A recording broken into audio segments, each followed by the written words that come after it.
Bonjour à tous, j'espère que vous allez bien. Bienvenue pour une nouvelle vidéo. Bienvenue sur ma chaîne. N'oubliez pas de liker, de partager et tout simplement si vous avez des commentaires, n'oubliez pas de poser des questions. Je me permettrai de vous répondre. Je reviens vers vous pour une nouvelle vidéo. Encore le Québec, encore au Québec, encore au Canada. Mais qu'est-ce qui se passe au Québec? Qu'est-ce qui se passe au Québec? Donc, je suis tombée sur une vidéo qui m'a beaucoup... Donc, il fallait que j'en parle parce que j'avais décidé de ne plus en parler. J'avais décidé de ne pas en parler. Mais hélas, c'était plus fort que moi. Je suis obligée d'en parler. C'est une histoire quand même qui m'a beaucoup choquée quand j'ai vu la vidéo. C'est un petit garçon de 10 ans, un petit Ivoirien de 10 ans, qui n'avait rien demandé à personne. La seule chose qu'il avait demandé, c'est de passer devant tout simplement une cour, devant un immeuble, devant une concession pour aller à l'école et rentrer chez lui tranquillement le soir et tout simplement apprendre ses leçons. Un petit de 10 ans, un petit Ivoirien de 10 ans qui n'a rien demandé, qui a demandé tout simplement à aller à l'école étudier, à tout simplement grandir, à s'amuser avec des copains. Et je ne sais pas ce qui s'est passé. Il passait tout simplement, il avait l'habitude de passer devant la concession de la dame. Il passait devant la concession de la dame. Et la dame, tout simplement, je ne sais pas ce qui s'est passé, pourquoi elle a autant de haine, pourquoi elle a autant de cette dame. Ce petit gamin passait devant sa concession. Elle a carrément chauffé de l'eau. Elle a versé sur le petit garçon. Et aujourd'hui, le petit garçon, tout simplement, a des imperfections sur sa peau à vie. Ce petit garçon va bien évidemment avoir des complexes dans sa vie de jeune garçon, dans sa vie d'adulte, à cause de cette dame. Aujourd'hui, cette dame attend bien évidemment, apparemment, il y a son procès au mois de janvier. Elle a été arrêtée, tout simplement. Elle a été tout simplement arrêtée, mais elle a été relâchée. Je ne pense pas qu'elle devait être relâchée, parce que pour moi, c'est inconcevable. C'est inconcevable. Elle ne devait pas être relâchée, cette dame. Elle devait attendre le procès, étant tout simplement en détention. Pour moi, ça c'est mon avis. Elle ne devait pas être relâchée. Donc cette dame, elle est tranquillement chez elle, elle dort, elle mange tranquillement. Elle a toute sa peau avec elle. Voilà, toute sa peau normale, sans problème. Elle attend gaillardement son procès au mois de janvier. Elle va passer ses fêtes avec toute sa peau, toute sa belle peau. Elle va passer ses fêtes tranquille avec sa famille.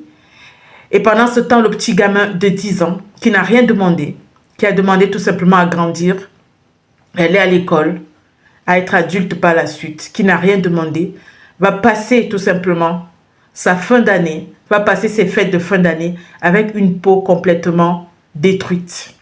Détruite à vie, si je peux le dire ainsi, détruite à vie. Ça, c'est des images qui m'ont beaucoup choquée. Et je pense pas, de mon avis, je ne pense pas qu'elle devait être relâchée.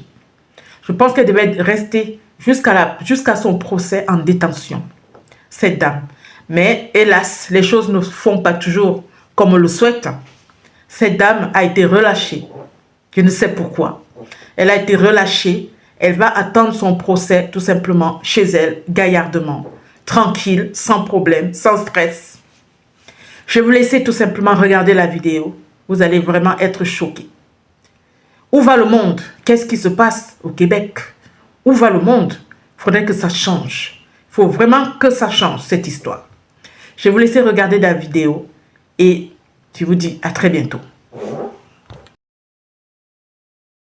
Pourquoi cette haine? Les Québécois, réveillez-vous, hein. La majorité des immigrants, ils sont pas au Québec. Arrêtez de faire genre le Canada, c'est le Québec. Le Canada, ça a jamais été le Québec et ce sera jamais le Québec. Le Canada, c'est plein de provinces, dont le Québec. Là, je suis vraiment pas du tout causante. Je sais pas ce qui se passe là en ce moment au Canada. Je sais pas ce qui se passe particulièrement au Québec.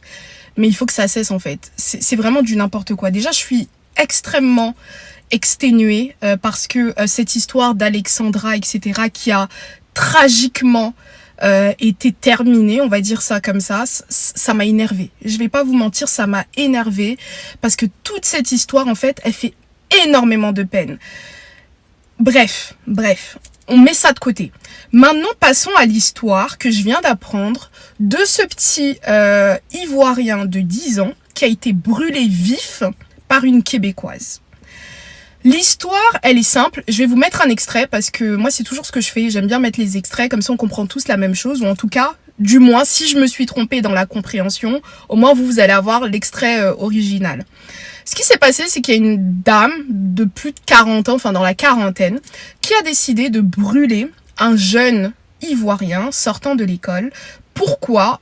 Parce que selon elle, il passe devant son terrain, sachant que ce n'est pas le seul enfant de cette école qui passe par son terrain, parce que si je me trompe pas, son terrain en réalité est un raccourci, donc il y en a beaucoup qui préfèrent malheureusement passer sur son terrain. Donc cette dame, elle s'est réveillée le matin et elle s'est dit, bon, aujourd'hui, s'il passe devant mon terrain, je vais le brûler. Parce que là, on parle d'une brûlure en fait qui est très intense. On parle d'un petit garçon qui ne va plus jamais de sa vie avoir l'entièreté de sa peau sur son corps. On parle d'un petit garçon qui va potentiellement, tout au long de sa vie, créer ou en tout cas avoir des complexes à cause de cet acte. Et en fait, je suis vraiment dépassée parce que pourquoi cette haine en fait? Donc malheureusement, cette dame qui a décidé de le brûler, là, elle est tranquille chez elle en attendant son procès en janvier 2025. Et je voulais faire cette vidéo parce que trop c'est trop, en fait, il y en a marre. En fait, c'est fatigant, j'ai juré, c'est fatigant. Péniel et sa famille sont encore sous le choc, une semaine après l'agression qui lui a laissé des brûlures au 2e degré à la tête, au visage et au corps. Je marchais tranquillement avec mes amis et j'ai pris un raccourci par là et une madame est sortie, elle m'a versé de l'eau dessus. Un raccourci sur ce terrain situé juste à côté de l'école que plusieurs semblent emprunter. Elle a attendu à ce que la cloche sonne pour qu'elle puisse verser de l'eau sur l'enfant. C'est vraiment cruel. C'était terrible parce que moi j'étais dans la chambre que j'ai entendu le cri. Les parents de l'élève de 10 ans, arrivé de la Côte d'Ivoire il y a 2 ans, se sont installés dans le quartier à Longueuil il y a seulement quelques mois. Leur fils fréquente l'école Carillon depuis la rentrée. Hospitalisé, Péniel a quant à lui pu rentrer à la maison dans les derniers jours, mais il ne pourra pas réintégrer sa classe pour un certain temps. Ses blessures le font trop souffrir. Pour moi, mon enfant à l'école pour aller apprendre comme les autres et il revient avec des cicatrices, avec des blessures. Moi, je ne peux pas l'accepter. Et je crains pour les autres enfants aussi. La femme dans la quarantaine est libre en attendant sa comparution prévue à la fin janvier. Elle devrait être accusée de voies de fait causant des lésions et d'agression armée. Ici Amélie Desmarais, Radio-Canada, Longueuil. Peu importe